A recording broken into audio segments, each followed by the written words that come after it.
All right, ladies and gentlemen, we're going to go on to our last speaker for the day. Well, is based out of Guildford. She is being worked with businesses ranging from solopreneurs to multinational. She is a social media speaker, offer bespoke in-house training, CPD certified training, online training courses, and consultation. Jagran is kept to the maximum with practical advice and guidance being the focus.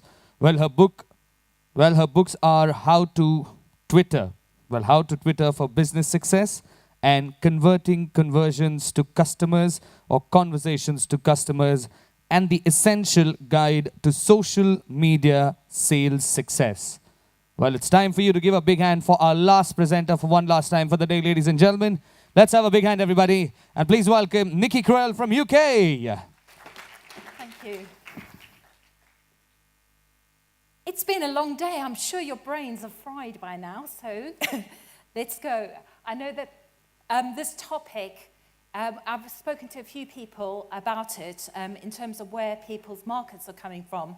So who's interested in finding out more about new source markets? Okay, good. So I'm not talking, it's not a topic that, well, it's a topic that most of you want.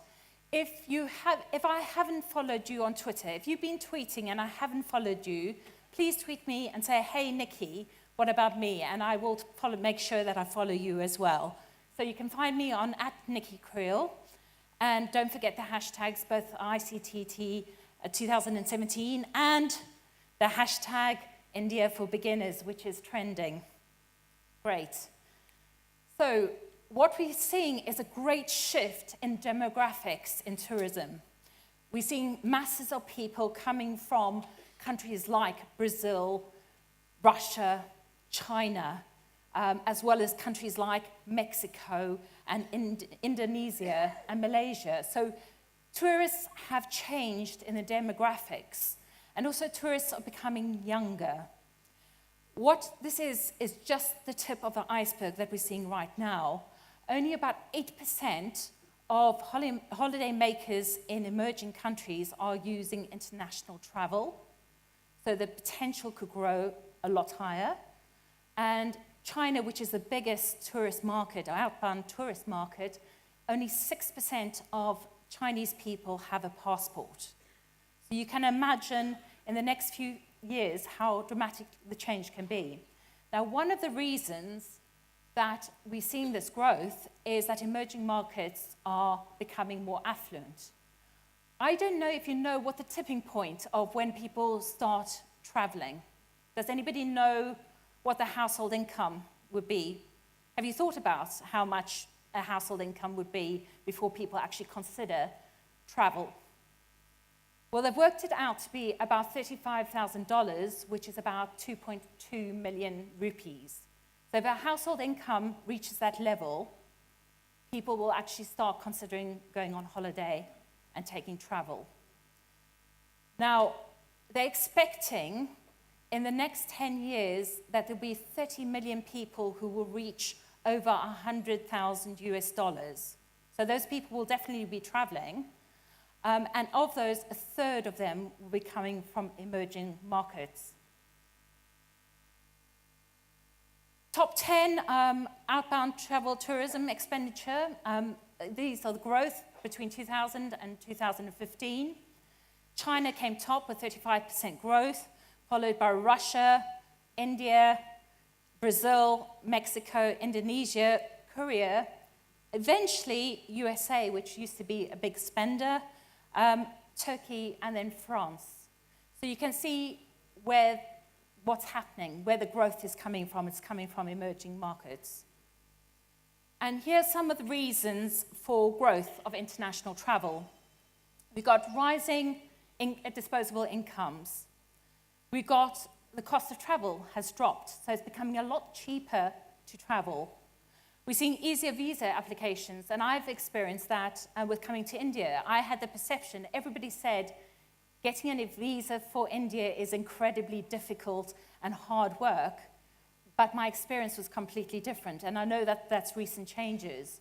I found I did an e-visa and it got approved within 24 hours, which I was very impressed. And our process coming into the country was actually very, very easy and very pleasurable. So those small things can make a big difference. Digital tools are making planning and booking easier. And social media is a powerful motivator. It's when people share their content, they share their experiences. And I know a lot of the speakers have been talking about the experience. It's the experiences. People don't remember what you say and what you do. They remember how that you make them feel. And it's experiences that people remember. It's experiences that people share. And social media is a great platform for sharing those experiences. And you have holiday envy, I think, and people adding things to the bucket list because they've seen somebody else go to a particular place. And the millennials in emerging markets are more open to exploring other cultures. Be careful of putting all your eggs in one basket. A few of the emerging markets, there's some risks in terms of economic situations in the country. I'm going to just give an example. In 2014, there was a war or emerging war situation between Ukraine and Russia. What this led was, like in London, all the high-end stores that were used to having big spending Russian money saw a massive drop in sales, which was due to that situation. And overall in Europe, Russians spent 13% less money while the crisis was on because they stayed at home. So you can't be reliant on one particular nationality. I'm just thinking what's happened with Qatar in the last few days. I haven't actually seen how it's developed, but suddenly they've been cut off by 6 Middle Eastern countries. So spread the things. Now, you have 3 M's of marketing. We've been talking a lot about the message and the medium, but the first thing you need to concentrate with whatever market you do is actually knowing who your customers are. And the clearer you are about your market, the easier it is to design the message and the better choices you will have for the medium, the best medium to reach that target market. So I thought that China is too big a new source market to ignore. I noticed the statistics for China and India that is not as high as I would have expected it to be. So are you happy for me to use China as an example for new source markets? Okay, so anybody not interested in China at all? Good.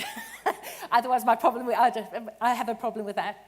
You've got 300 million Chinese people who are classed as middle class. So those are people who are potentially able to travel. They've got a high enough disposable income to travel. And we're seeing figures like 140 million Chinese tourists, and it's expected to reach 200 million by the year 2020. So it's a market that you don't want to ignore, and not only are the numbers there, but they're actually the biggest spenders. So they're outspending Americans, who used to be the #1 spenders. What we're seeing is a great growth of young people with high incomes. Sightseeing, shopping are the main purposes for leisure trips, and 35% of travel budget will be spent on shopping. And we're moving very much from people choosing by price. They're now choosing experiences. And the one advantage is India can offer experiences. And we're moving from coach tours of people to more individual experiences, people booking independently. Chinese people will still travel with family and friends, but it's in smaller groups rather than organized coach tours. And that is happening throughout. There's a great research done. They produce a report once a year. They've done it for the last 5 years by hotel. And they look at the Chinese market, then interview hoteliers, and they also interview people who have, from China, who have traveled within the last 12 months. And what they've found is that hoteliers were reporting that better English is being spoken by Chinese travelers. So they're becoming more sophisticated. They're looking for more value for money, and they have higher expectations. And the good news is they are spending more. Their biggest challenges are language. Obviously, if you cannot speak Mandarin or if you can only speak Mandarin and you come to a country where nobody is speaking your language, and if you can't read the writing, that is worth considering. They're also concerned about safety. So not only their personal safety, but safety of our possessions. And there's a big problem in terms of them being able to pay for things. So there's lack of union pay facilities and lack of ways to pay. Like a lot of people will pay Alipay and TenPay, and they won't necessarily be able to use that. So the alternative that they've got is to bring a lot of cash, which obviously then has concerns for safety. So if we look at marketing to Chinese people, when you market, who is marketing currently who wants to get Chinese people, more Chinese tourists? Has anybody specifically chosen that as a group that they want to target? Or just generally it's a good idea to have Chinese people? Okay, it's very easy when you market to think, okay, I'm going to market to a very broad group of people. So you go, I'm going to market to people in China. But this method we call the spray and pray method of marketing. You put messages out there and you just hope that some of it will stick. That somebody, if you say things for long enough, that somebody who is right will find your message. What I'm suggesting is, how would it feel if you were marketing to this person rather than 1.4 million people? Or this person? Would you talk to those two people in the same way? I suspect you would talk to them differently if you had a clearer idea of the person you were talking to. When we market, we really need to be customer focused, and we need to be able to see the whites of somebody's eyes. That digitally. We need to have a clear idea of an individual person that we're talking to, rather than talking to a mass group that means nothing. So the clearer you are about the person you're speaking to, the better the message will be. And Hotel, which has done this research, has come up with 5 travel personas. I don't have enough time to go into depth about all the personas. You've got detailed explorers, which is the biggest group. They tend to be in the 40s and 50s, and they've got high income. Cautious connectors, who are also in the 40s and 50s, and they've got a slightly lower income. But the next 3 groups are groups that actually consider India as an option for them, and those are the experience seekers, the indulgers, so those are people who want to spend more money or want to have personalized trips, and then basic treasure seekers, so those are people who tend to be predominantly women or a slight bias towards women, who want to have experience but want value for money. So they're on a budget. If you're interested in that research, I can send you a link. So pop me an email, and I'll send you the link to if you want to read more about that. With all customers, you go through a decision journey. Nobody is going to choose to come to, say, Kerala if they don't know that Kerala exists on the map, if they've never considered Kerala as an option. So there needs to be an awareness, they need to be interested in it. They will go through a process of evaluation, make a decision, take action.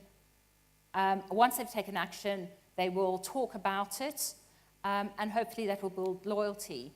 Now, with social media and online, as we've been talking about, and we're going on to more review sites, there's a lot on review sites tomorrow. So the evaluation part, online reviews, are a very big part of that. But awareness and interest, social media is a good way that people start paying attention to things, and obviously on search as well. And then with referral, you want people talking about their experiences. You want to tell people to talk about that they're happy with what has happened and their trip. You want them to share photographs, and that all happens via the networks. And ideally, you want customers to return. So how do you do this? You make it easier for people to find you. Okay, it may sound obvious, and now we're talking really about online. Most people online, okay?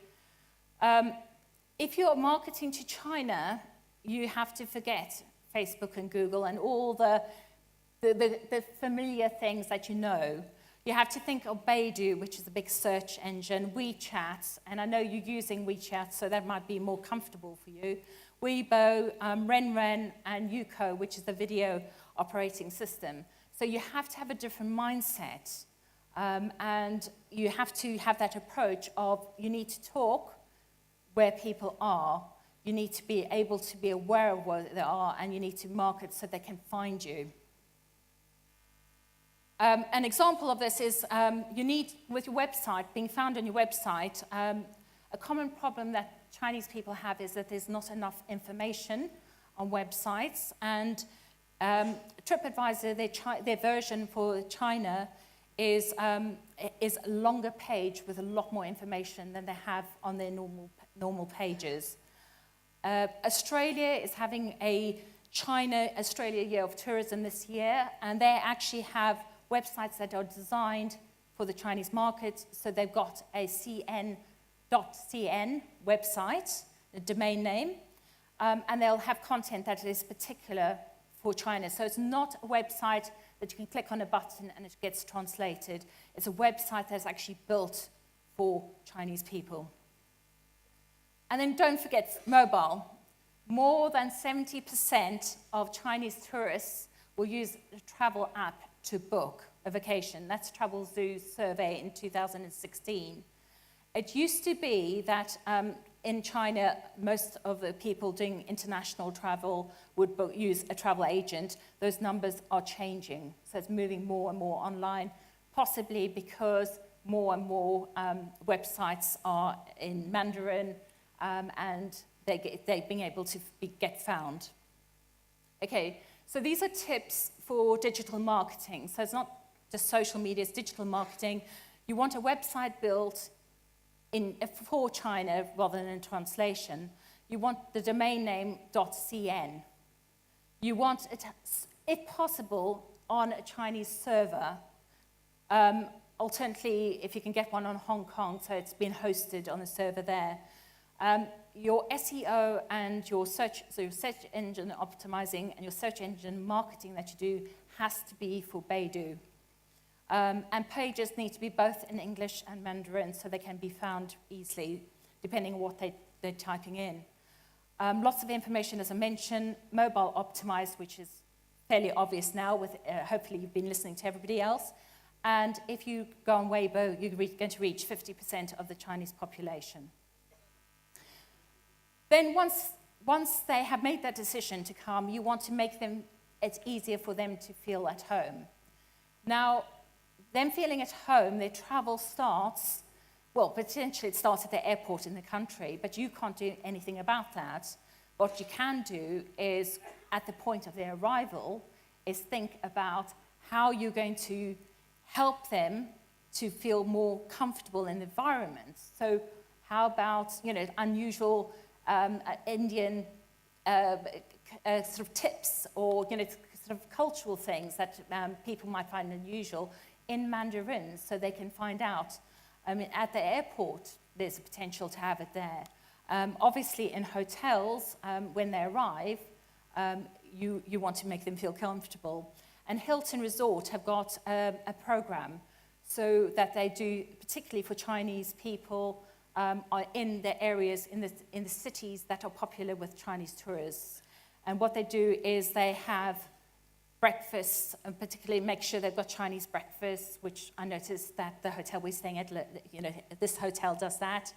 They make sure that they have articles in Mandarin, so they sort of translated everything, and help their whole guest experience come on board with it. Because there's a lot of requests. And I'm going to come on to what you think Chinese people actually are requesting.